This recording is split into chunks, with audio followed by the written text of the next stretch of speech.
Oi pessoal, tudo bem? Nesse vídeo eu vou ensinar sobre custos e despesas que serão incluídas no seu financiamento imobiliário.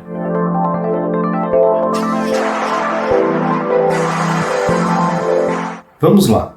Para essa explicação, vamos retornar ao exemplo que utilizamos no vídeo anterior. Vamos supor que o valor de R$100 mil é a quantia que será repassada ao vendedor. O banco dará a opção de incluir mais dois valores. Você pode incluir a taxa de avaliação e as despesas de transferência. Essas despesas seriam cartórios e impostos municipais.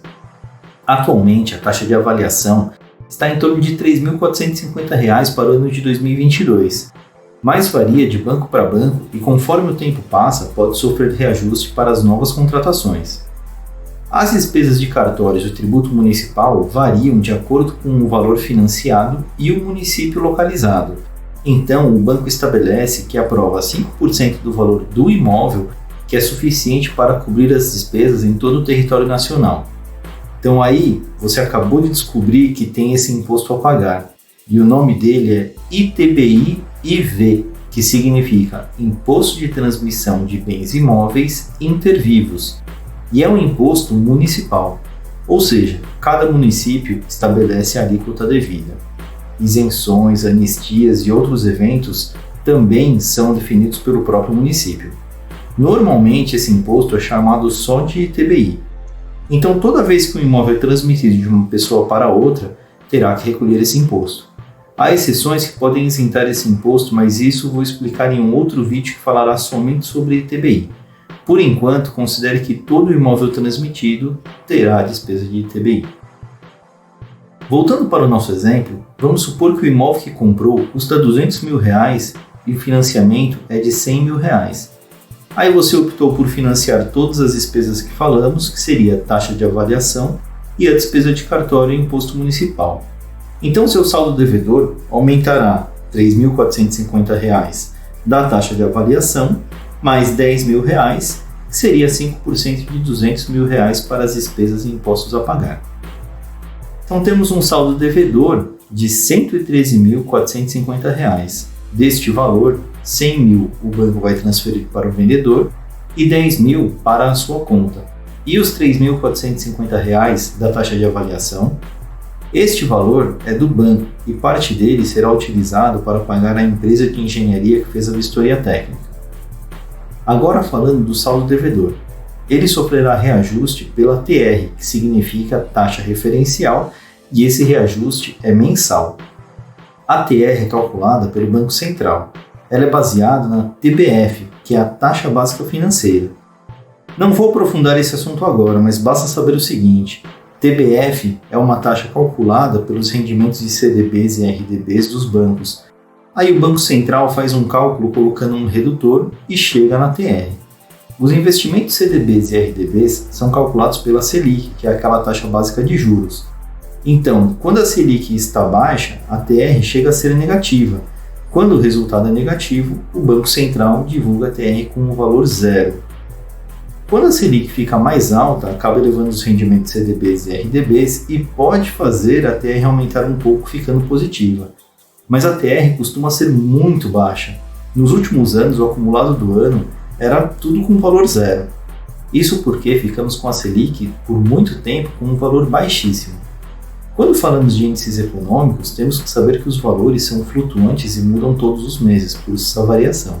O importante é saber que nos últimos 10 anos, a maior parte do tempo, o acumulado de 12 meses ficou em zero. Em alguns períodos, ficou entre 0,5% e 2% durante todo o período de 12 meses. Então, ainda continua sendo muito baixo. Voltando para a nossa tabela de financiamento, o banco ainda vai incluir dois elementos obrigatórios e importantes. O primeiro seria o seguro MIP, que significa Morte e Invalidez Permanente. Ou seja, é um seguro de vida, que neste caso deve ser chamado de seguro prestamista. É uma situação de morte ou invalidez do comprador.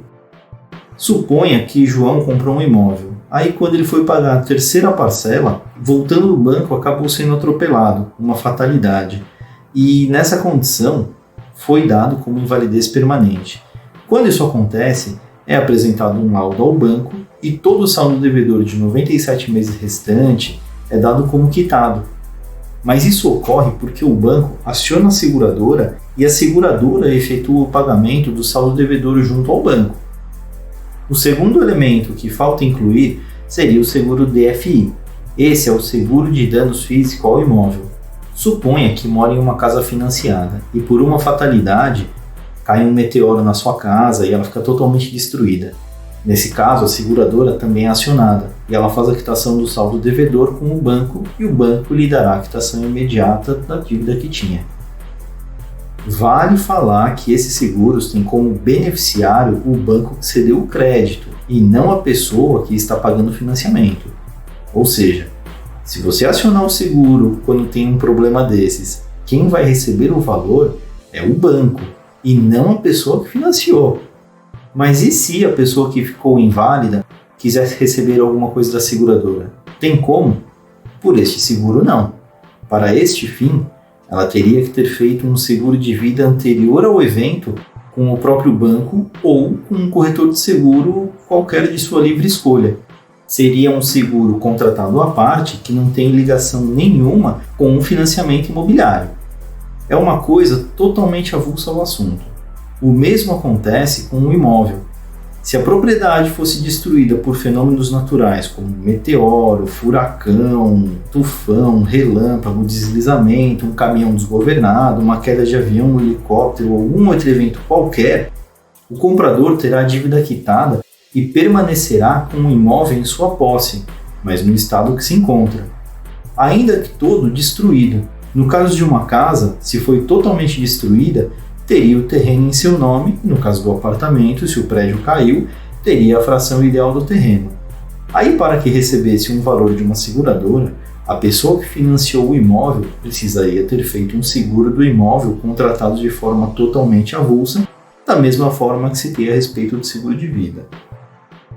Embora o financiamento imobiliário possua estes seguros, é importante explicar dessa maneira para entender que os seguros de financiamento imobiliário são obrigatórios e servem para dar a quitação do imóvel ao comprador e saldar a dívida com o banco.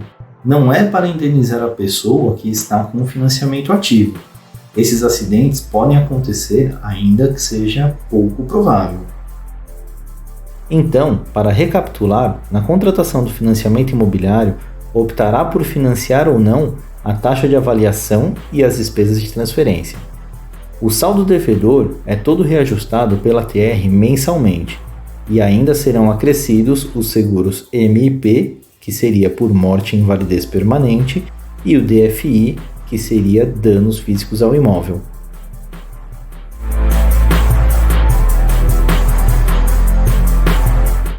Agora você já sabe quais são as despesas e custos que serão incluídas no financiamento imobiliário. Se você está procurando por um financiamento agora e queira entrar em contato, no nosso site tem todas as informações para você falar comigo. Mas eu ainda vou explicar mais coisas sobre o financiamento com um simulador muito legal que eu mesmo fiz. Dá uma olhada no próximo vídeo. Obrigado!